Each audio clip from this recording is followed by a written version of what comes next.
We know the significance of the impact of what we are hoping Terry Francona brings to the table. And I think we could already feel just a different vibe and just the way the team's responding, the way the media and fans are responding. There is a heightened, optimism because of the addition of Terry Francona, no doubt about it. But when the players are asked about it, there was obviously last year, Hunter Greene, finished 8th in Cy Young voting, of course. He had a lot to say about the responsibility that not Terry Francona has on this season, but the players. Take a listen. I do want to make it clear that, Terry's a human being, and the expectation of, Terry Francona's here, we're going to get a World Series, or we're going to go to the playoffs. We need to do our job as players. The managers can only do so much. I think there's been maybe too much of an expectation on him, whether it's through media, through fans, on him putting us in that position. Obviously, he's a fantastic manager. We all trust him and believe him, but we need to go do our part. And that's what every city wants. They want that excitement. They want that life back into the city, especially since the last time we've been in the playoffs. So the city deserves it. The fans deserve it. And we're just trying to give it to them as much as we can. Thank you to WLW-TV as well, by the way, just citing them for the usage of that clip here on the show today. I kind of like that. I agree. Tito's not that great. Tito stinks. Man, is there drama in the clubhouse? Did you guys hear that? Hunter Greene is not a fan of Francona. No, there's multiple ways to dissect this, and none of them are bad. What I heard was, I think him and David Bell were actually close. If you go read some of the comments he made after David Bell's departure, it's not that he wasn't pleased. It's that, he was a David Bell guy. I think some of this is kind of defending David Bell to a certain extent too, saying, hey, there's a lot of expectations, but at the end of the day, it does come back to what we do. I don't think it matters who the manager is. At some point, it does come down to the guys on the field. And I kind of like that accountability that he's kind of taking as one of the star players on this team, saying, hey, we love having Terry Francona here. I think he liked David Bell. I think what he's doing is saying, hey, it doesn't matter who the manager is. If we don't do our part, we're not going to accomplish anything anyways, no matter who's leading this organization and club at this point. There's one of my favorite sound bites from spring training thus far. I just thought there was a lot of leadership and accountability in that, saying, hey, be excited about Terry Francona, but at the end of the day, it's up to us for us to go accomplish what we're setting our goals out for this upcoming season. I love that sound bite from Hunter Greene. Yeah, and I think that's where people kind of, I don't know if they don't understand it or if they go out of their way not to understand it, but it starts with the players. That's who it starts with. It doesn't start with Terry Francona. It starts with the players. And you have to have guys that play up to their level, that play up to the caliber that we all think they can. And if guys like Hunter Greene are going to be there and they're going to outperform his expectation, and you have Elly and Matt and everybody and CES and all these guys who are going to come out there and ball like we all think they can, then I keep saying David Bell, man. Then Terry Francona's job is just going to be a lot easier. And that's when you start. Now it can be Terry Francona's responsible for helping, bring them up and develop a skill and all this stuff. But at the end of the day, like, if your players don't play good, you're not going to have a team. And that's what Hunter Greene's saying there. And that's what we want, right? Yeah. What we've talked about all year, last year and really ad nauseum was who on this roster of these young guys in the core are going to take that next step as leaders, be Correct. The vocal guys in the locker room. That was, I made fun of it a lot, but it's a big reason why Jonathan India was a huge piece of this team, is he was that vocal leader in the locker room. It seems like Hunter Greene's really pushing himself into that role, and I think it's one that's open for him. Everyone would obviously listen to what he has to say. He's proven himself on the field, and I think if he wants to, really sees that's how he's going to take the next step as a pitcher. We saw him as a Cy Young finalist last year. He's one of the best pitchers in the National League, one of the best pitchers in baseball, certainly one of the best young arms, and who knows where he can get to. And I think if he's going to be a true leader of the pitching on this club and of really the whole team, that's going to be a huge, huge win for the Reds, an addition of someone who's already on the team. Yeah, I love the fact that it's the leadership being displayed by him as one of the best players on the team too. And that's no shot at Jonathan India. Like, leadership is leadership. Don't get me wrong, but I think it means more and it carries more weight when you're one of the stars of the team. And Jonathan India was, I think, rookie of the year, obviously, and had a lot of up and down seasons after that. And I don't think ever fulfilled the trajectory that we anticipated for him, especially coming after winning rookie of the year right off the bat. Showed a lot of promise. I don't think he ever took that next major step. was a very good player, but I don't think he was an elite player. Hunter Greene's an elite pitcher in Major League Baseball right now. So to have one of your elite players, taking that leadership accountability role the way he did with that clip right there, I think that's going to go a long way, and I think that's going to carry a lot of weight in that clubhouse. No doubt about it. But it is interesting because players, they're not robots. They're hearing everything too. They're hearing it too. What could be some other motivating factors for him saying that, do you believe? Could it be, is he saying, hold on, let's slow down, pump the brakes? Like, we're not a World Series caliber team. We're not this type of team. Like, what could be some of the other motivating factors behind that comment, by the way?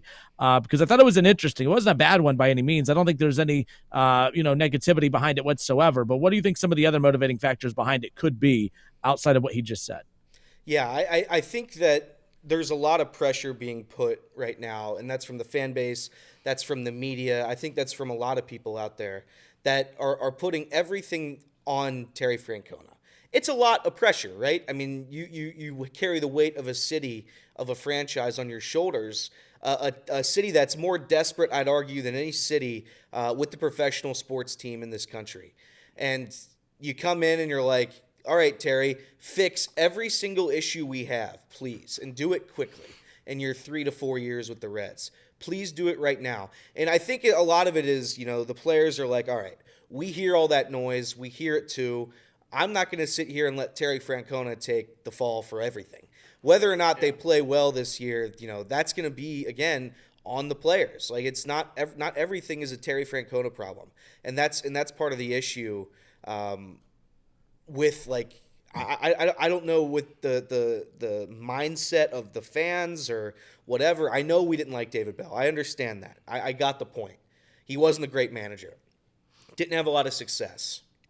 But in the same token, Nick Krall didn't have a lot of success. He's still here. The Castellinis didn't have any success. Can't fire themselves.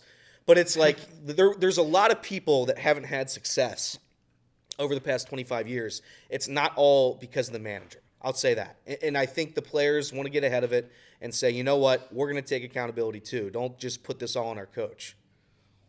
Yeah, I mean, I think he's hearing what everyone's saying. And I mean, Sam LeCure kind of started by saying what we were saying, what Hunter's saying, and then he deviated yesterday and said Terry Francona is a 10-win player. Yeah. So kind of played both sides of it. But I think that's, kind of just where optimism lies in Cincinnati. We were holding our breath after the Terry Francona hire for the big outfield signing, and it never came. So the signing to be most excited about as we near, opening day is the addition of Terry Francona. So I think, fans are going to try to talk themselves into whatever they can. The easiest way to get them to a playoff team, and I think with that right now with the Reds, is Terry Francona's a 10-win player. So I think that's where everyone's just kind of defaulting to, and hope they're right.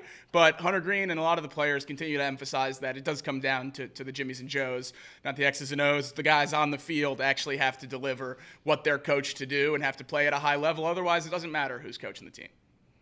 You caught that yesterday too. I was confused on that, and I meant to follow up with that, and then I got distracted by the Francona comment to end it, because at first he said any success that they have, he should not get credit for, and then at the very end said, but he's going to be why they have all the success too. I meant to ask the follow up on that, but I'm glad you caught that, because I caught that as well yesterday. That, and he flipped Elliott off. I thought he that did. was great. That was really fun. He did. I think he was playing both sides, because I think that because I brought up the question I asked was, we blamed David Bell last year. Are we going to credit Terry Francona if they win this year? Is it going to be the same type of deal?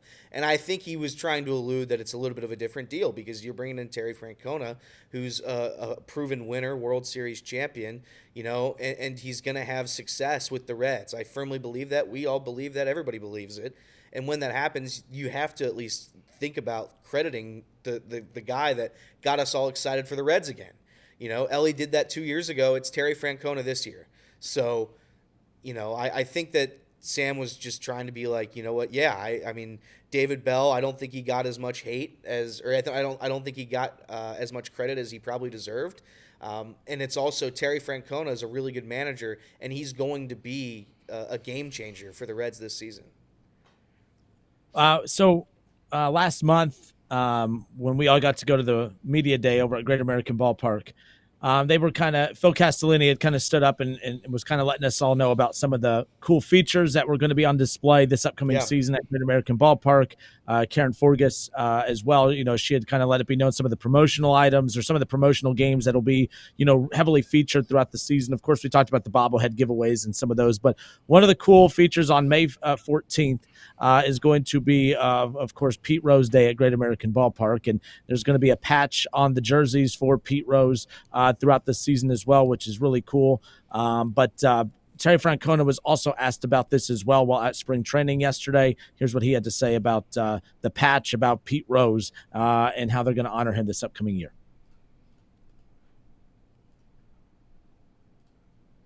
I will wear that proudly as you can.